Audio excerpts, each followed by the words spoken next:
Alhamdulillah Huronyo Baitul Mal Aceh serta anggota-anggota dan nyo Ketua Baitul Mal Kabupaten Aceh Tamiang Tunku Nurdin.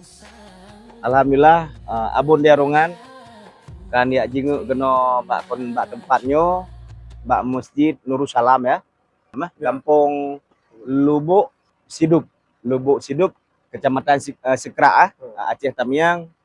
Laganya ke kondisi alhamdulillah orangnya abon katurun keka mohon doa ke kamu abon yang musibah bersabar dan tabah abon dalam kondisi si yang nanti ngai masjid berarti.